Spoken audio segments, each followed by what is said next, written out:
The conversation starts here every Saturday morning on KFOR FM 103.3, 1240 AM. Check out Complete Hearing Solutions at complete-hearing.com. And with the smell of sulfur still in the air, I welcome Dr. Sandra Miller of Complete Hearing Solutions. Good morning, Dr. Miller. Good morning, Dale. Happy Independence Day to you. Thank you. Thank you. A question for you as I refer to the website. Is that you all masked up practicing proper social distancing on your website? I can tell. Yeah, you'll find plenty of pictures of us with our masks on and social distancing. We have a lot of fun with that in terms of just encouraging people. Even though we're masked and sometimes it's not very fun to having to be wearing that, we still try to make it as fun as we possibly can. And while you are at complete-hearing.com, register for the Thursday Zoom meetings. Let listeners in on that. Absolutely. So we do have coffee and conversation is something we've had featured at Complete Hearing for quite a while, and it always was on the first Thursday of every month, and it still is. We haven't had people into the practice just because of COVID and keeping social distancing, so we do provide this as a Zoom meeting.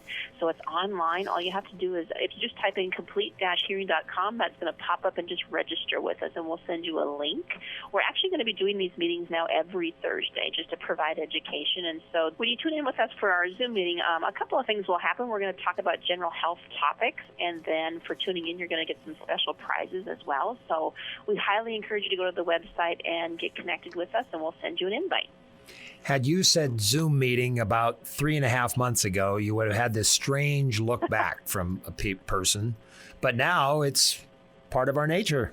It really is, and we've even talked about, why don't we just make this a Facebook Live event as well, so not only tuning in with Zoom, but people sometimes can just get on our Facebook page and follow us, so we are working on getting that into practice as well. So we found new ways to make sure people are still getting the information they need.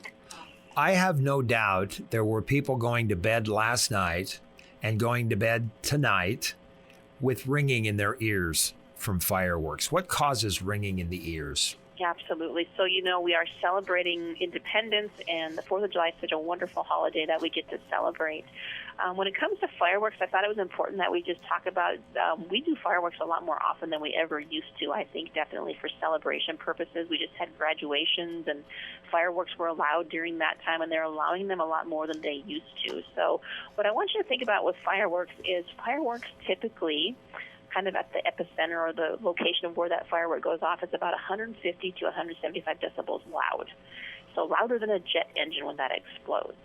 And so what happens when we expose ourselves to fireworks, the damage that's going to happen is going to depend on how far away we are from that, and then, of course, how loud it is. And so I want you to think about just dropping a rock in maybe a pond of water, and you see that kind of ripple effect. And then the ripples get smaller and smaller the farther away you get from the impact spot. And that's the same thing that happens with distance with sound. And so when a firework goes off, if you're not far enough away, there's potential to have some hearing losses. So we don't recommend that children or adults be exposed to noise over 120 to 140 decibels. So imagine that a firework can go off that loud. So what happens, of course, is that we have noise exposure, and then that can result in injury.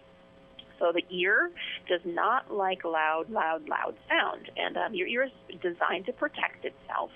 But what happens is when we have something that gets loud, the ear is trying to protect itself, and it can create a little bit of this ringing noise in the ear. So I think today we'll just talk about some of the results of having fireworks go off, and then some of the things we typically see after the 4th of July weekend in our office. And then what I'd like to do is share with the listeners today, let's just talk about how we don't come see Dr. Miller on Monday.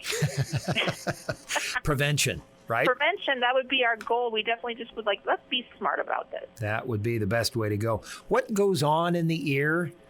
Well, one thing that really happens when you are exposed to loud sound, you have this muscle inside your middle ear space called your tensor tympani muscle, and it's going to contract, and that's going to make that eardrum really tight.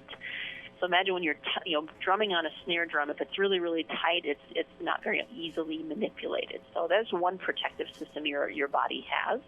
The ear is very resilient, but over time there's these little sensors inside your inner ear we call hair cells. And when sound gets too loud, those hair cells just get damaged, and they can be damaged in a couple of different ways. When you're exposed to excessive noise, it can be temporary. That just means those hair cells didn't like that, and they just kind of laid down for a little while, and slowly they would recover. That's typically what we see for initial kind of noise exposure, depending on how loud the sound is and where you were exposed to it. However, that also can make the ear ring. What happens is the brain is not getting the information it wants from the ear. Now we have a little bit of damage happening, so the ear will start to ring. And if you were exposed to too much noise or an impact noise that was way too loud, those little hair cells that are laying down now to rest, they may have had so much damage that they don't come back. And that causes permanent hearing loss, which we do not want. We have seen extreme cases where maybe a firecracker goes off by somebody's ear. They were holding it, didn't get rid of it fast enough. Not only is there physical damage potentially, but they could even rupture their eardrum because that sound is so loud. Does that eardrum ever heal? It does. The eardrum is also very resilient. So when somebody bursts their eardrum, it depends on what the cause is, but the eardrum naturally typically will go ahead and it'll grow itself back together, essentially, is what I want to think about. But if you get a big enough damage or a perforation that's large enough, there is a potential that it wouldn't go back, and you'd have to have it grafted but for most of the cases that we see. So typically on a Monday morning after 4th of July weekend, we see three things. We see my ears are ringing, my hearing is muffled, I had a firecracker go off really close to me, and I'm having pain in my ear. We've seen burst eardrums. It's just one of those things where you see a different type of case all the way around. And so I think today just talking about what should I do today, this weekend, as we celebrate Independence Day with fireworks, and in general when you get around fireworks, what should I be doing to keep myself safe? Because I would prefer not to see you in the office on Monday.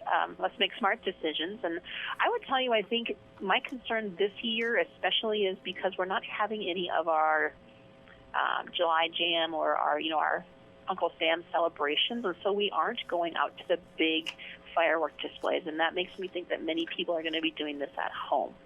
So there's going to be more people at home not maybe giving themselves enough safe distance.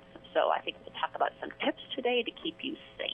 Start at the top of your favorites list for protecting our ears. I think the 5 things you can do over during this time of using fireworks would be just keep a safe distance. What I want you to think about is, we talked about that rock in the lake, and the farther away you are from it, you would notice less effect.